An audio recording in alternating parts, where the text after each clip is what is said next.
A plastificação entre vigas e pilares, ou seja, a redução do negativo, é um assunto um pouco complicado de você encontrar na internet quando a gente fala de concreto em loco. Tem pouco material, é difícil de ver aonde que tem as informações, mas eu encontrei uma solução para isso com ligações semi-rígidas. E eu vou mostrar para vocês aqui nessa aula.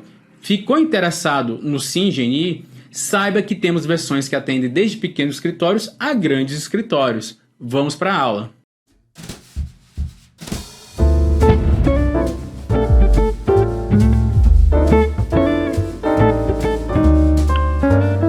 E a gente tem certos tipos, padrões de articulações. Então, a articulação eu falo entre um pilar e uma viga, por exemplo, a articulação entre elementos. E a gente tem como primeira articulação padrão a ligação rígida entre os elementos. Isso quer dizer que eu tenho uma restrição a essa rotação, né? E como eu tenho uma restrição a essa rotação, a ligação aqui é rígida, é quase que a gente tivesse aqui um engaste, né? Que vai gerar para a gente um momento negativo, né? Nesse ponto aqui de encontro entre os dois elementos.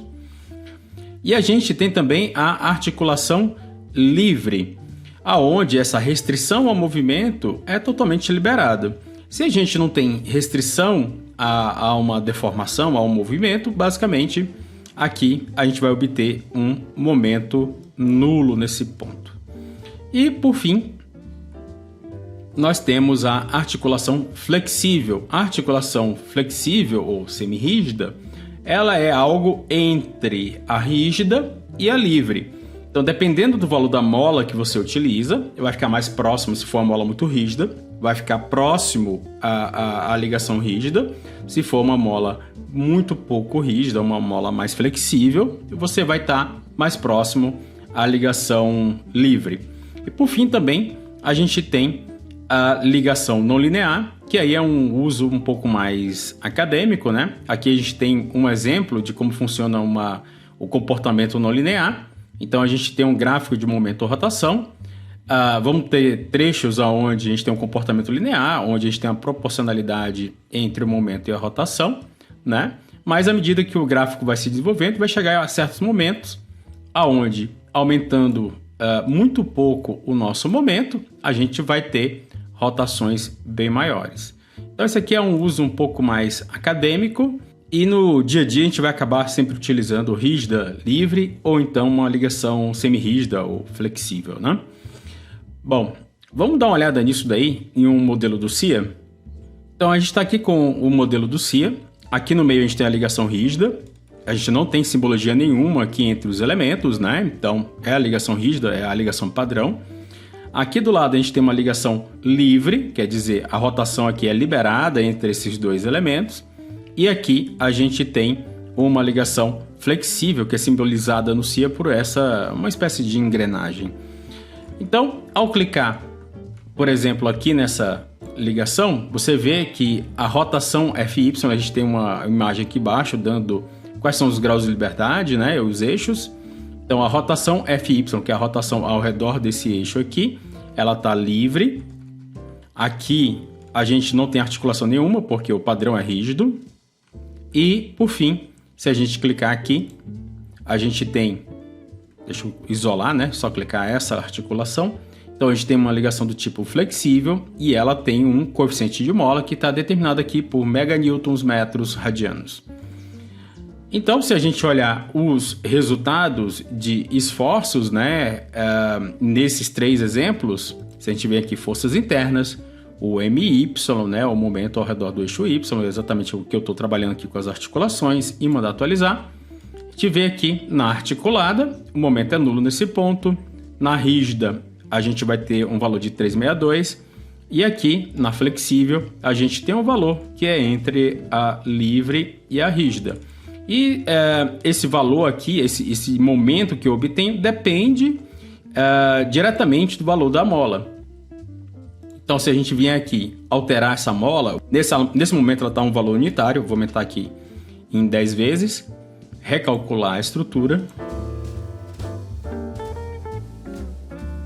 vou dar OK, pedir aqui para ele exibir os valores, ó, você vê que como eu aumentei a rigidez da mola, o valor do momento aqui do engastamento subiu e a gente está mais próximo do engastamento aqui da estrutura. E assim vai, à medida que eu vou aumentando o valor dessa mola, eu vou chegando mais próximo aos valores de engastamento perfeito, né, que a gente encontra aqui. E à medida que eu vou reduzindo o valor da mola, ó, aqui a gente está praticamente com o valor de engastamento, ó, 362, 359. E à medida que eu vou tornando essa mola aqui mais flexível, mais próximo do valor de livre eu vou ter. Aqui eu vou botar agora 0,5, né? Vou mandar recalcular. Então a gente reduziu bastante, estava em 50 meganewtons, agora é 0,5 meganewtons. E se a gente olhar o resultado, a gente está com um momento aqui praticamente nulo, né? E chegando bem próximo aqui à articulação livre.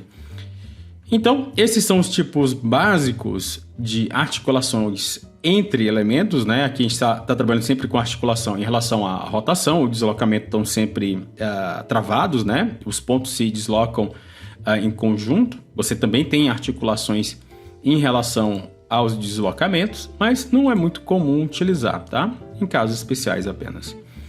Bom, mas vamos ver o que isso aqui afeta o nosso cálculo de concreto. Vamos voltar para o PowerPoint. Então, nas ligações viga-pilar usuais em concreto e loco, a gente tem o seguinte esquema de ligações. Aqui é só para exemplificar todas as ligações que a gente pode encontrar aí no concreto em loco, né? Principalmente entre elementos de barra, né? Então, a gente pode ter uma ligação de uma viga com pilar contínuo, com a viga do outro lado. Então, aqui você tem várias visualizações de ligações possíveis dentro do concreto em loco, mas para essas ligações a gente tem um efeito. Então essas ligações são monolíticas, mas a gente tem certos efeitos nessas ligações. Os principais efeitos são efeitos de não linearidade física. O que seria a não linearidade física do concreto? O concreto é um material ortotrópico e ele tem a tendência de fissurar. E aí, no momento que o material fissura, a gente tem uma redução do módulo de elasticidade do material e, por isso, a gente vai ter uma possibilidade de rotações maiores. Então, aqui nas imagens abaixo, a gente vê questões de fissuração, né? Ou do pilar, ou da viga, ou fissuração do nó.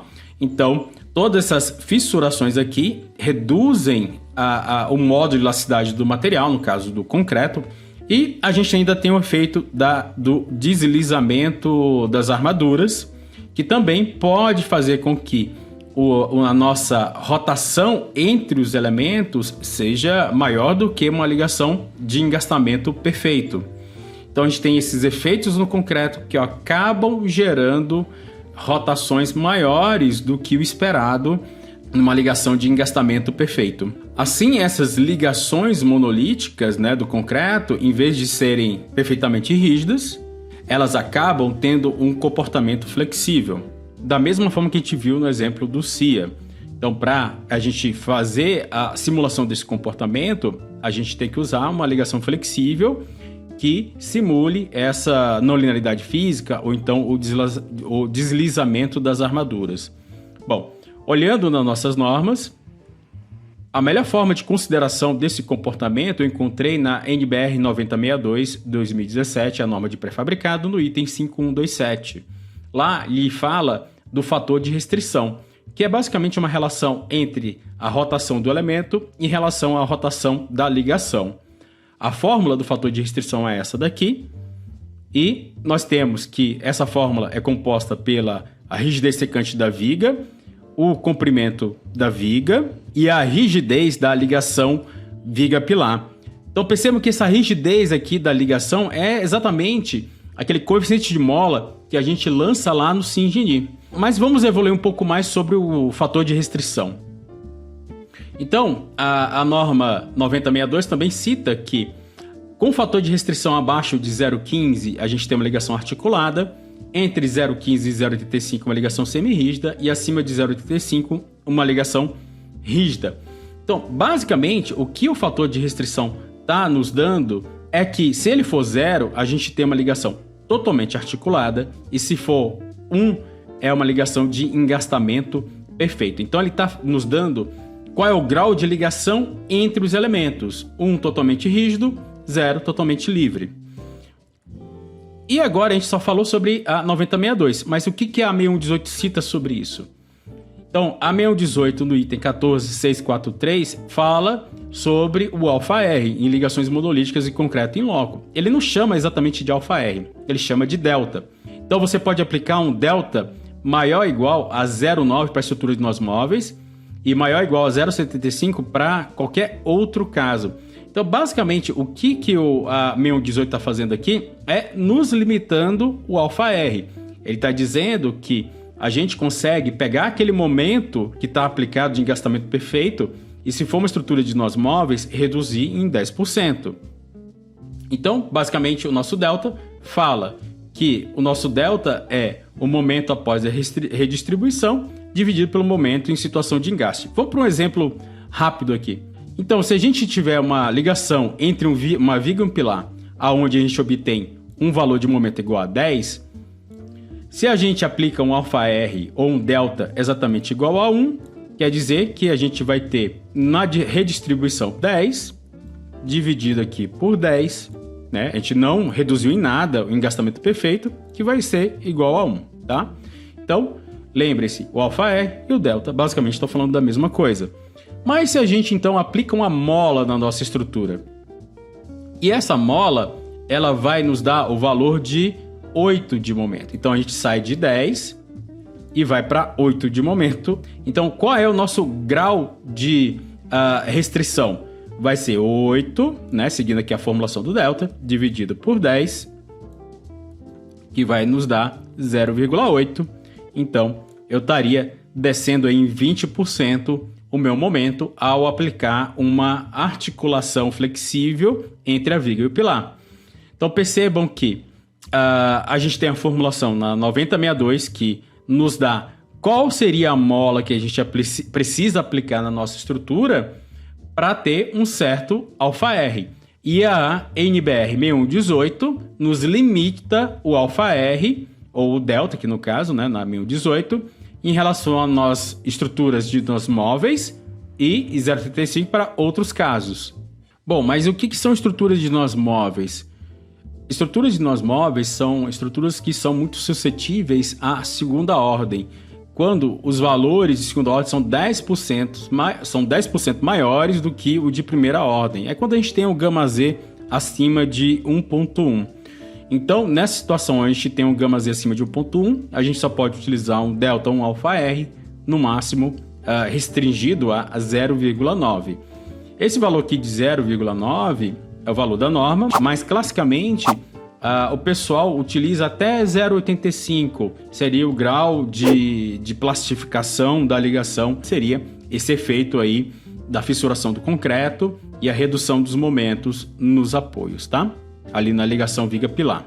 Bom, mas como é que a gente vai aplicar isso então na nossa estrutura? A gente vai utilizar a formulação do alfa-R, mas vai ter que fazer algumas modificações. Calma, calma, que o assunto ainda não acabou. A gente vai continuar falando sobre ele na nossa próxima aula.